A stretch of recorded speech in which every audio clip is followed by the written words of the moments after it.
Hi everyone. Sorry for not uploading for a while. I had midterms and then I fell sick, but now I'm feeling more than better to make a new brief analysis video for everyone.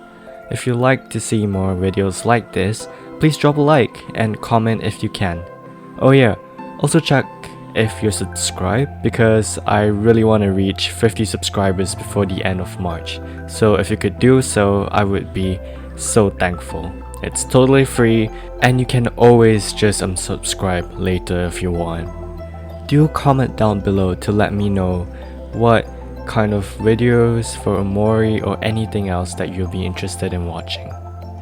Anyway, do note that this video is filled to the brim of spoilers, as you know, so if you haven't played the game just yet, just watch this after you have beaten the game. With that, let's begin the brief analysis of Cal. Similar to most characters in early development, Cal was introduced at the Omori Boy comics in August 2013. Much like Hiro, Cal was probably already intended to be one of the main cast alongside Omori and Aubrey very early on.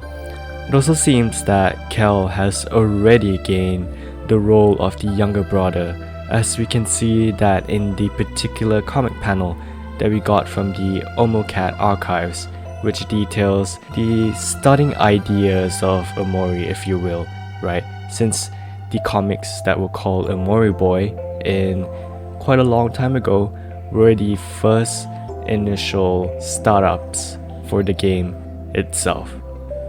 Anyway, we can see Hiro carrying Cal on his back, which kind of proves this point even further. Other than that, you can see that Cal is simply having a lot of fun with the gang, playing with the swings, eating fruit candy, and many more actually. Something noteworthy is that in the Kickstarter Omori demo in August 2018, we can see that Cal's name was originally going to be named Kelsey, but it was changed at the final stages of the game. Why was it changed before the final release anyway? Wouldn't Kelsey, Aubrey, and Hiro have a cooler ring to it? Or perhaps the name Kelsey felt too similar to a girl's name, but that's really just up to assumptions, to be honest. I think from the very start, Cal was going to be this nice and friendly character that we can see made its way towards the final game itself. He's actually quite similar to Hiro in some sense, being a nice friend to Omori in the comics itself.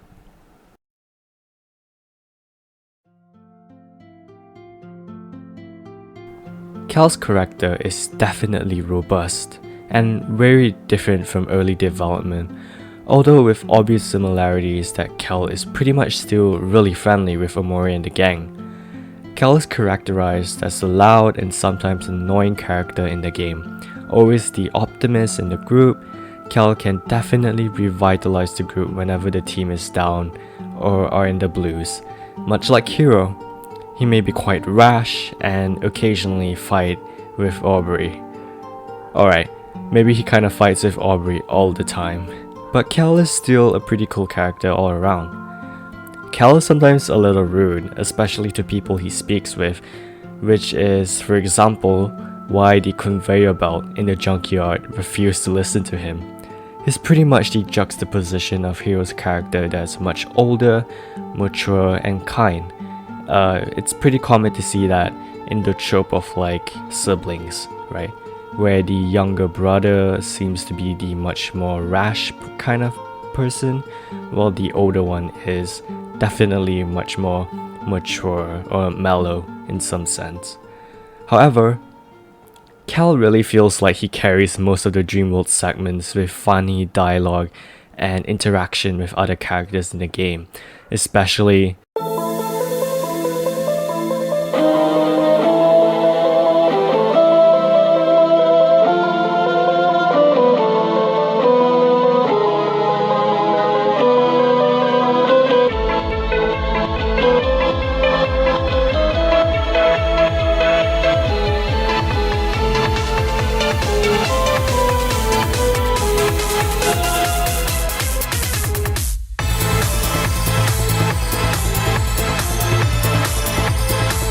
Kel just feels like an integral part of the gang, even when he ends up being the butt of a joke, or is portrayed as someone who isn't as bright most of the time.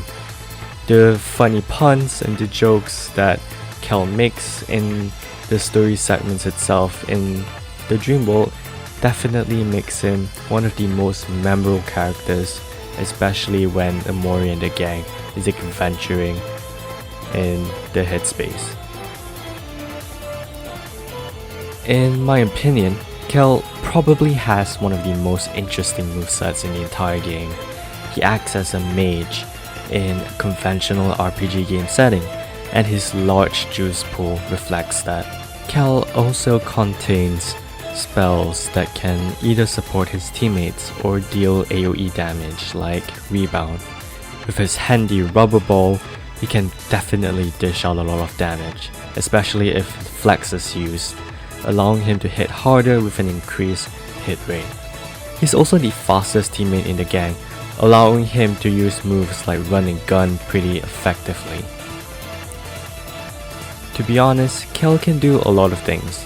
He feels like a jack of all trades, with a lot of boosting abilities for himself to deal more damage like Comeback and Flex, supporting his teammates with Rally and Juice Me, dealing damage with Ricochet and Curveball.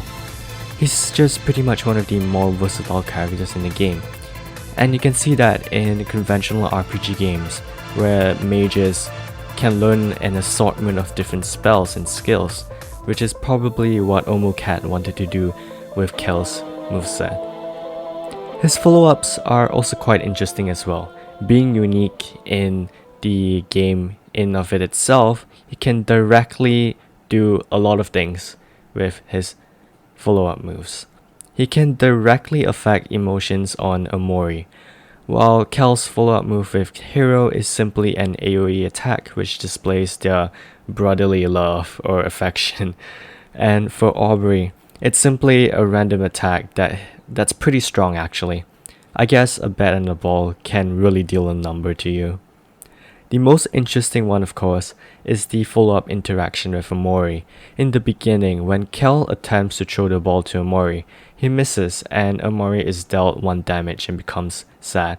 It's a little funny and sad at the same time because Omori knows that he missed the ball and it makes him sad. However, as soon as their follow-up levels level up and their teamwork grows stronger, Kel can now throw the ball at Omori and Omori wouldn't miss, dealing big damage and making Omori ecstatic. This can really help if you're in need for a quick double emotion booster for angry foes, comboing with Omori's Lucky Slice, for example.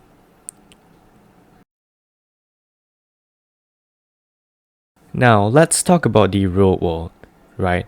Because we can understand that from the very beginning, Kel is our trusty little companion in the real world, and most of the conflict happens while Sunny simply tags along. Let's be honest here, Sunny would have never gone out of the house if it wasn't for Kel's insistent banging on the door on the first day. From the way that the camera pans above to see a whole new Kel when Sunny opens the door, you know that from the very first day, something just feels really off about Sunny. Well, first off, Kel is now taller. In the dream world, he's actually a little bit shorter than Omori, but thanks to him playing basketball, he's definitely now towering over many other characters, except for Hero of course. Sunny also never went out, so that could explain that. When Sunny opens the door for Kel, he is pretty surprised because he expected you not to answer. It's quite interesting, mainly because if Kel didn't expect the reaction knocking on Sunny's door, why even bother, right? I think that's a pretty interesting point to think about, and maybe that's just why Kel is just such a cool individual, and he's just really underrated and people should really, appreciate him more. The fact that Kel still tries to get Sunny's attention, even though inside of him he knows that Sunny probably wouldn't answer the door, he still did it anyway, and that's awesome. I think the reason why people don't normally value him as much as other characters is because of how Kel was characterized in the dream world. However, you you can probably see that Cal is very much different from his younger self. He still has some comedic moments, like spitting egg at Kim's hair due to surprise, but Cal just feels more mellower somehow.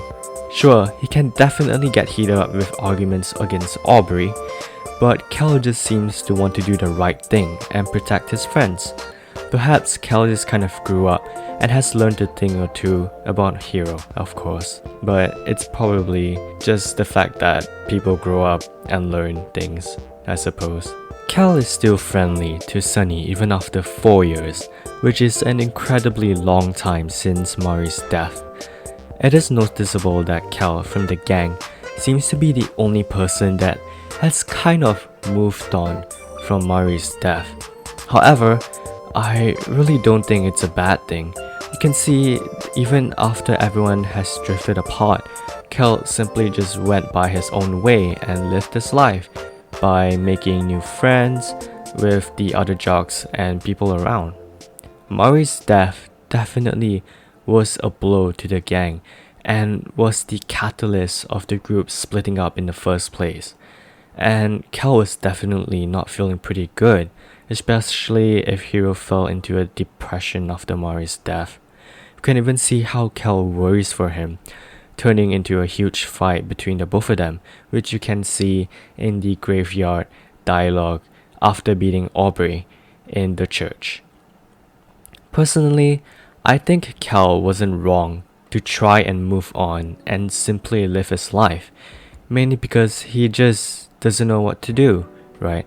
And it's been quite a long time, and I know that deaths can probably affect the person for a long time, maybe even a lifetime, but Cal just wants to move on, right? He doesn't seem to be the person that wants to completely forget Mari. In fact, he still misses Mari as well.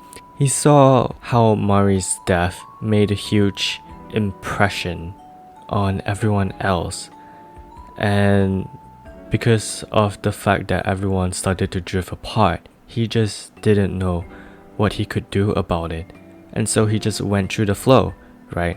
Which is probably something that isn't really good, because Cal acknowledges the mistake of drifting away from his friends and apologizes to Aubrey for not being present when she needed everyone the most. Alright, let's backtrack a little. I think Cal is definitely one of the more relatable characters from the cast. You can see Cal accompanying with Sunny throughout the real world segments in the game, and there are just some special things you can do when you interact with some things, like playing with his dog when Hero comes back, or buying a pet rock and battling out with other people in the town. In fact, Cal still owns the pet rock, and that's pretty interesting, since it has been a childhood phenomenon and it has kind of died out a while back, but he still kept his pet rock, which is pretty cool. He is the second child of the family, first being Hero and the youngest being Sally. It's pretty clear that Hero and Sally are generally much more better liked in comparison to Cal to the family, right? And it's pretty relatable, especially in the real world, because most of the time, I'm not sure, it's like the middle child tends to get pretty ignored pretty often. It's a little sad, but I guess it kind of just happens, right? Cal isn't a math Olympiad like Hero, and isn't as crazy talented as him as well. He's simply an average dude that likes to play basketball, and he's actually pretty decent with a basketball as well, right? And that's literally it. That's literally why he's so relatable. Cal's just a normal dude living his life when an unfortunate event simply happened, and he just tries to move on. He's still kind and friendly and only wants the best for his friends, especially Basil that constantly gets bullied. The fact that he can realize his mistakes and apologizes for them and become a better person makes him a really different character from the ones that we see in the dream world. And we can see that there was a lot of growth put in when it comes to Cal. And I know he's not really preferred in the family, but he doesn't seem to mind. In fact, instead of being jealous or outright mean to his siblings, Cal loves them from the fact that he loves playing with Sally and really looks up to his brother Hiro. Cal's just an all-around good guy, and he really needs to get more love. Well, that's all I have for today. Sorry if this video was kind of short. And actually, I'm at a loss for the next analysis video. Would you want me to cover Basil or Aubrey first? Thank you for watching the video, and maybe if you want to watch more, you can always check out my brief analysis for Hiro. Anyway, I'm Fever, and thank you for watching.